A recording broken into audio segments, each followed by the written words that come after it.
So you're thinking of moving to New Orleans, Louisiana? Well, today we're going to talk about the art galleries that you can check out in the French Quarter.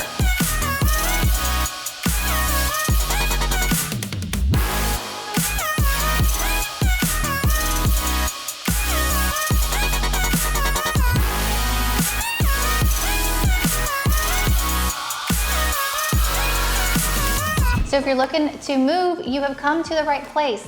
Now, whether you're looking to buy real estate for primary residence or secondary residence, or maybe you're buying an investment property, well, I can definitely help you with that. I've been helping people with their smooth move for over 18 years. My name is Stephanie Weeks, and thank you so much for tuning in to the channel.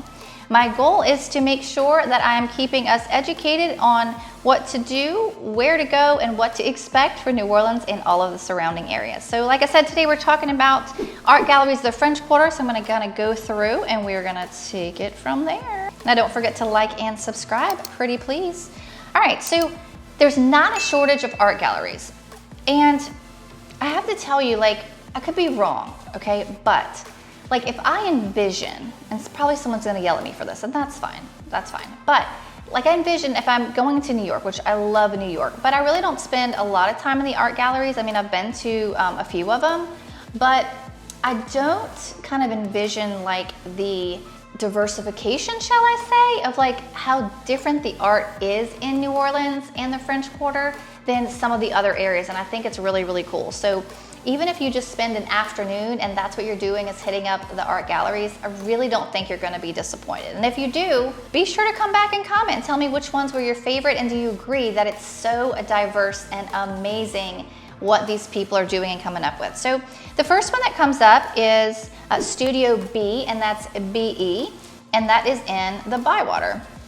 And then there's Dr. Bob Art, also in the Bywater, and that one has a lot more unique stuff, like even like some skeletons and things like that, which is kind of cool. Then you've got the Craig Tracy Gallery. That one is actually like directly in the French Quarter, and that's known as an interesting landmark. And then another one is actually the Hemmerling, hopefully I'm not saying that wrong, I'm sorry if I am, but Gallery of Southern Art, also directly in the French Quarter. And that one seems to have a lot more like folklore kind of art and stuff, but really, really beautiful. I love, love, love all the super vibrant colors that they use.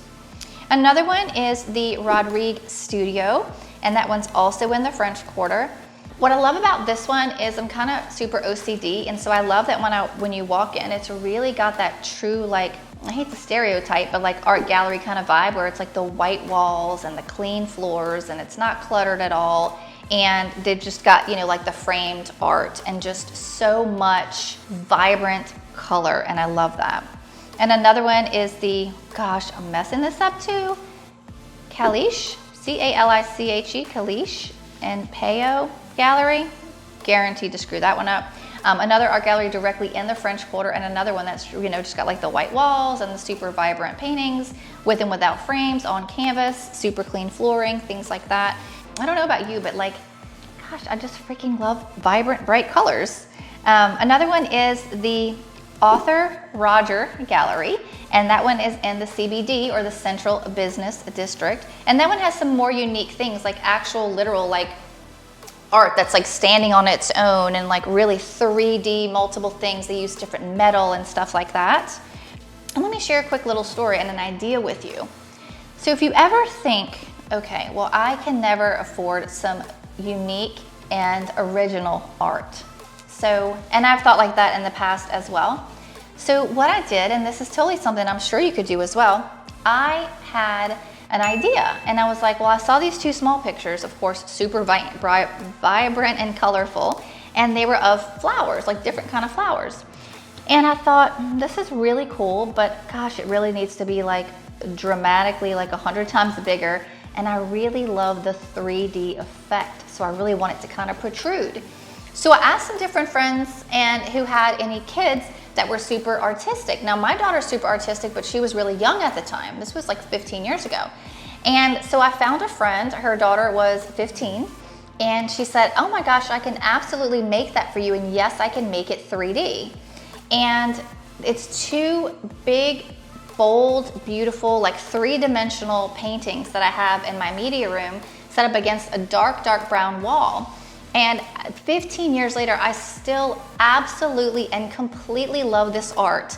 And I bought her supplies and she was 15, and all in, these two enormous paintings that could easily hang in an art gallery cost me $150. So don't think that art is out of your reach, because you can always do things like that. Find someone that's enrolled in NOCA or just in an advanced art class that's looking for a little side project. So, you know, just a little idea for you there. There's also the Windsor Fine Art, and that's also right directly in the French Quarter. And then we've got the Frank Rell Photography. Now that's in the French Quarter as well. So these are actually still photos, and they're really, really beautiful. It can be like the Louisiana marsh, and they've got some different things besides that. But God, it's so interesting to me, because I cannot draw, and I cannot color, and I cannot paint, and I can't even make a friggin' stick man. And I can't take amazing photographs either. And the things that these artists do, from the photographs to the 3D to the watercolor to like the canvas to just on glass and on metal, and it's just really, really awesome and such a wonderful talent. Another one is the Sutton Galleries, also located directly in the French Quarter. And that one has a lot of different types of art, from abstract to like outdoorsy kind of things to floral kind of things as well. Then there's the Modernist Cuisine Gallery, and that is in the French Quarter directly as well. And we've also got the Bambi Deville Vintage, which is really a store, like it has clothing and stuff, but it's vintage. Clothing, it's in the French Quarter, and I felt like this falls under the art category as well, because vintage stuff is cool and different, and it's kind of like a piece of art now. Then there's the Tanner Gallery and Studio, also located directly in the French Quarter. You've got the Galerie Rue Royale, again, right in the French Quarter. The Spielman Gallery, that one's in the Garden District. The Galerie Cayenne, again, in the French Quarter. You're not gonna have a shortage here if you just stay directly in the French Quarter. There's the Algiers, which is far away, but worth mentioning as well, the Algiers Folk Art and Blues Museum. Super, super cool. Another one in the French Quarter is the Galerie Arlo. And that one has a lot of different 3D things and like freestanding things and all that. And then I'm gonna finish up with, also directly in the French Quarter, the French Antique Shop. Now, I don't know about you, but like, and I think this might be a feng shui kind of thing, when you have like the lions guarding your front door, or the lions guarding the front of your property and things like that. I've always thought those are really, really beautiful and kind of hard to find. They definitely had some of those at the French Antique Shop. And when I say gigantic, I mean, these things had to be no less than 4 feet tall. So if you're looking for that, you can definitely find it there. They also had some like really cool sculptures and some really awesome chandeliers that were really, really neat that I really enjoyed, and some other pieces of furniture as well. Again, please like, please subscribe. I hope you're enjoying the content. Today's video was on the art galleries in the French Quarter. I'm going to continue to cover things for New Orleans and the surrounding areas. There's definitely not a shortage of topics to cover. So please do drop me a comment. Let me know if you are liking the material, if you are enjoying the channel. I would really, really, really, really, really appreciate that. And I look forward to seeing you around town.